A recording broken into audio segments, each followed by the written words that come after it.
Jerusalén se traduce a menudo como paz o ciudad de paz, pero en los últimos 3000 años ha visto más conflicto y más derramamiento de sangre que casi cualquier otro lugar en la tierra. Para entender a Jerusalén, es necesario entender quiénes la habitan, entre los cuales se encuentran judíos, árabes, palestinos, cristianos, católicos, drusos, entre otros. Un israelí es sencillamente alguien que tiene la ciudadanía israelí, ya sea a través del nacimiento o la inmigración formal. De esta manera, pueden haber israelíes árabes. De hecho, el 25% de los israelíes viviendo en Jerusalén no son judíos. Exactamente lo que define quién es judío y quién no sigue siendo un asunto de mucho debate. Una persona es considerada judía bajo la ley rabínica si su madre es judía o si la persona se convierte al judaísmo, pero la conversión al judaísmo no es aceptada por la rama judía ortodoxa. Por otro lado, árabe es un término cultural y lingüístico y se refiere a aquellos que hablan árabe como su primera lengua.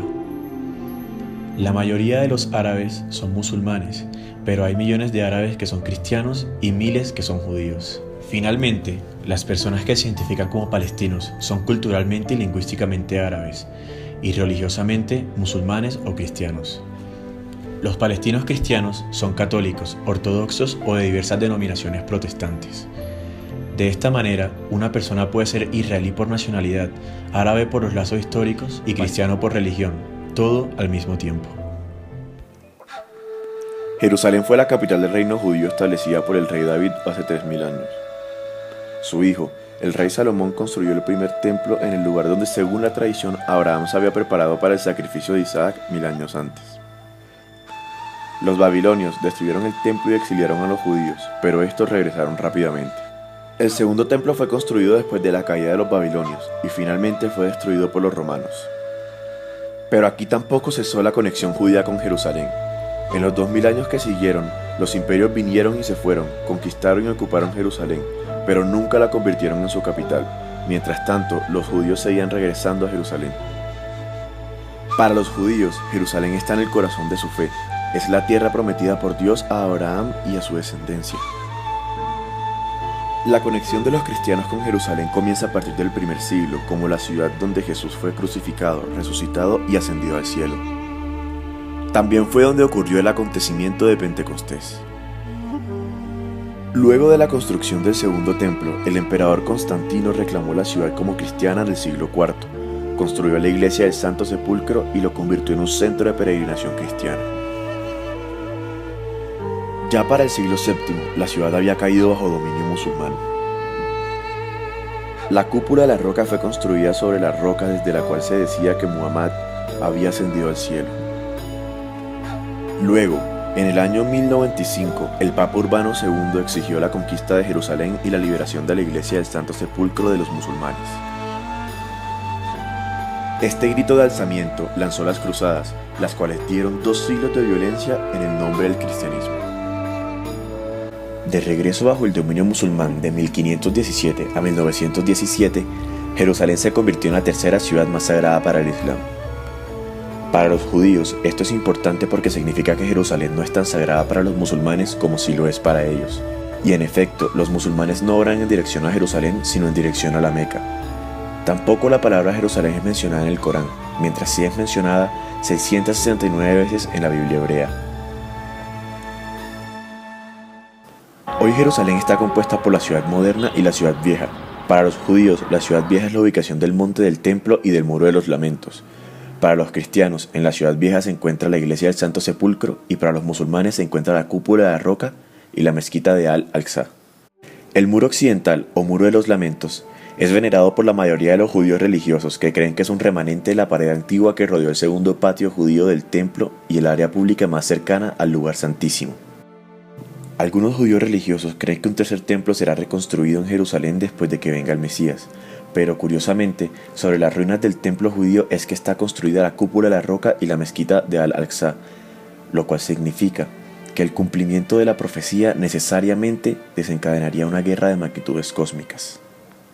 Por decreto del Rabinato de Israel, que es la máxima autoridad religiosa, se le prohíbe a los judíos subir a la explanada de las mezquitas. Esto para evitar enfrentamiento con los musulmanes.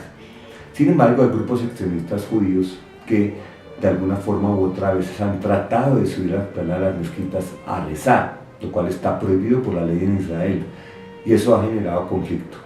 Los judíos perdieron acceso al Muro de los Lamentos por primera vez en casi 800 años en 1948, como resultado de la creación del Estado de Israel y la división de la ciudad entre Jerusalén Oriental, la cual quedó bajo jurisdicción de Jordania, y Jerusalén Occidental, bajo jurisdicción israelí.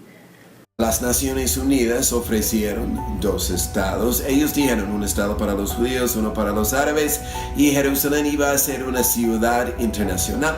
Los judíos aceptaron la división de las Naciones Unidas de tener un estado judío, y los árabes rechazaron esa oferta porque no querían tener un estado judío ahí, y punto, y por eso no aceptaron un estado árabe. Que con esa guerra de independencia invadieron todas las naciones árabes. Los jordanos ocuparon lo que es Cisjordania y la mitad de Jerusalén. Bueno, cuando Jordania estaba ocupando esa mitad, hicieron barbaridades con los lugares santos de los judíos. Nadie dijo nada, ni a Naciones Unidas, nadie. Pero desde la Guerra de los 6 días, ya que Jerusalén fue reunificada por el Estado de Israel, todo el mundo está gritando, y todo el mundo no quiere que Jerusalén esté en manos judías. La anexión de Jerusalén Oriental no es reconocida por las Naciones Unidas ni internacionalmente. El control de Jerusalén Oriental es uno de los temas que divide a las dos partes, pues para los palestinos hace parte de los territorios ocupados por Israel.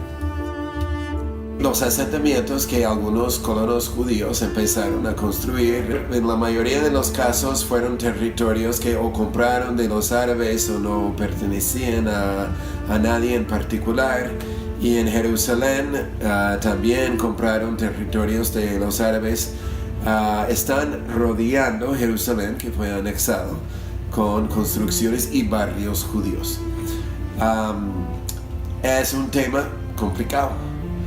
La comunidad internacional no reconoce la anexión que hizo Israel de Jerusalén en el año 1978, que fue condenada por el Consejo de Seguridad.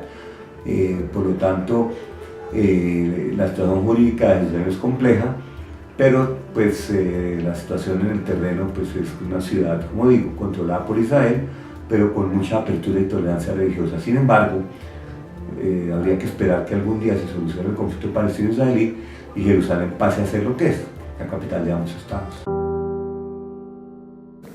Los palestinos que vivían en la zona en el momento de anexión recibieron un estatus único como residentes permanentes de Israel. El estatus de residente permanente permite a las personas vivir y trabajar en Israel, recibir seguro nacional y votar en las elecciones locales. También tienen derecho a buscar la ciudadanía israelí en algunos casos. Según las estadísticas israelíes, aproximadamente 13.000 han aplicado para convertirse en ciudadanos desde la anexión. Pero los residentes palestinos también experimentan dificultades para tratar asuntos legales locales, como la obtención de permisos de construcción, y pueden tener su estatus revocado si van al extranjero para estudiar sin presentar el papeleo apropiado. Vivir bajo una ocupación hace que tú no tengas una normalidad diaria, que tú no puedas recorrer Jerusalén con libertad de movilidad plena, que tú no tengas tu derecho de arraigo plenamente definido y plenamente garantizado, sino estando en tu casa, tu derecho de arraigo puede terminar y te pueden decir te voy a deportar, así sea tu propia casa. Las limitaciones para ir a orar por rango de edad, dependiendo del rango de edad donde tú estés, puedes ir a orar a los lugares santos o puede que no, ¿sí? Entonces esta serie de restricciones, esta serie de limitaciones enrarecen la vida cotidiana de un palestino. Según el politólogo Dov Basman, hay poco contacto social informal entre los palestinos y los judíos en Israel. Los matrimonios son extremadamente raros e incluso las amistades personales son infrecuentes. No solo los judíos israelíes rara vez se encuentran con los ciudadanos palestinos de Israel en su vida cotidiana, sino que rara vez leen sobre ellos o escuchan acerca de ellos en los medios de comunicación. La interacción que hay entre los palestinos de Jerusalén y el resto de los israelíes de Jerusalén es una interacción bastante limitada y siempre marcada por la ocupación.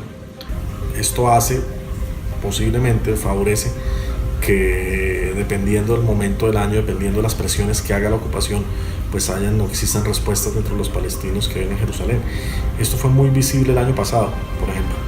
Mientras más colonias ponía Israel en Jerusalén Este, intentando cambiar la balanza demográfica y que fueran más numerosos los israelíes en Jerusalén, simultáneamente habían mayores restricciones a la movilidad contra los palestinos y mayores restricciones para la protesta política dentro de los palestinos. Entonces esos choques se van alimentando gradualmente hasta que llega un momento en el cual estallan. El año pasado vimos muchos brotes de violencia justamente por eso, porque se acumuló una serie de presiones y se acumuló una serie de constreñimientos contra la población palestina de Jerusalén Este, que terminó desembocando en manifestaciones violentas justamente de esos pobladores, de esos habitantes. Normalmente la manifiesta en contra de la institución de ocupación dentro del territorio ocupado, ¿sí? Y eso sin que sea una justificación. Sin embargo, sí le imprime un asunto de legitimidad y legalidad incluso a la manifestación de descontento de la población que vive allí.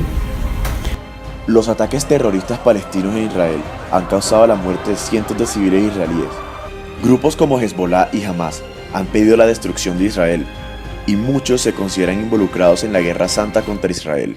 Por otro lado, en 2002, después de múltiples atentados suicidas, Israel comenzó la construcción de la barrera de separación para restringir el acceso a Israel por parte de los terroristas y la entrada incontrolada por parte de palestinos. Los israelíes a menudo la llaman la valla de seguridad. Los palestinos prefieren llamarlo el muro del apartheid. Una descripción neutra generalmente aceptada es la barrera de separación. En las zonas de Jerusalén Oriental, la barrera es un muro de concreto de hasta 8 metros de altura y su ubicación es controvertida.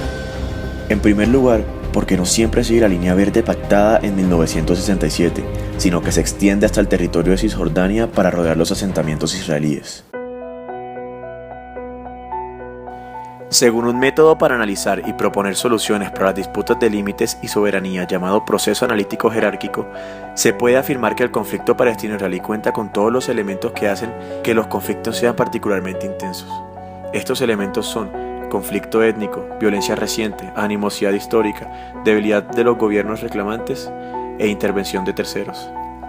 En primer lugar, es un conflicto donde priman las diferencias étnico-religiosas a raíz de la lucha histórica por la obtención de Jerusalén de las 3 grandes religiones monoteístas del mundo. La convivencia de las 3 religiones en una zona de conflicto como el Medio Oriente no debe ser fácil. Sin embargo, en Jerusalén, la gran mayoría del tiempo se mantiene la convivencia. Los lugares sagrados están abiertos a los fieles de cada religión. Sin embargo, en periodos donde se exacerba la violencia, los lugares sagrados se vuelven también puntos de enfrentamiento, especialmente entre judíos y musulmanes. El conflicto también cuenta con animosidad histórica y violencia reciente, lo cual vemos evidenciado en el hecho de que Jerusalén ha sido destruida 2 veces, sitiada 23, atacada 52 y capturada y recapturada 44 veces. En cuarto lugar, en el conflicto se observa la debilidad de los gobiernos reclamantes, como lo es el caso de la Autoridad Palestina y Hamas. Y por último, es recurrente también la intervención de terceros. En efecto, se puede afirmar que Israel es un lugar estratégico, tanto por razones económicas como políticas. Con Israel hay un elemento estratégico fundamental y es el control de los recursos que pasan por el canal del Suez. Sí, Suez queda en Egipto, pero no sacas nada controlando solamente la costa egipcia. Tú necesitas controlar las 2 esquinas de la cuña, Egipto y en este caso Israel. El hecho de tener a Israel entonces le daba a Estados Unidos la garantía de controlar Suez, ¿sí? Por un lado. Por otro lado, la garantía de acercarse poco a poco al Golfo Pérsico. Hoy Israel no le da recursos a Estados Unidos, le da la posibilidad de influir sobre los recursos del Medio Oriente. Quien definitivamente le da recursos son los países del Golfo. Otra razón por la cual Israel es geopolíticamente importante es que constituye un aliado para los Estados Unidos para lograr sus intereses de democratizar los territorios árabes y así lograr combatir el terrorismo. De por sí, la convergencia de todos estos elementos de intensidad en el conflicto palestino-israelí lo convierte en estratégico para los intereses de las potencias mundiales. Sin embargo, existe otra serie de desafíos que destacan a este conflicto sobre todos los demás, y son las que según Thomas Saaty, creador del método de análisis jerárquico, cataloga como elementos intangibles. Uno de estos factores intangibles es, por ejemplo, el elemento retributivo del conflicto, o el hecho de que ambas partes ya han perdido sus objetivos iniciales como resultado de la prolongación del conflicto. y ahora tienden a exagerar sus propias necesidades y a minimizar las necesidades del otro lado, lo que le da al conflicto un contenido negativo emocional. En este sentido, el proceso analítico jerárquico de Saati parece un buen punto de partida para encontrar una solución significativa al conflicto, por cuanto la participación de las partes es vital para el análisis y permite a las partes razonar y expresar sentimientos que serán calificados con intensidades numéricas para así determinar las verdaderas prioridades de cada parte y poder llegar a un mutuo acuerdo.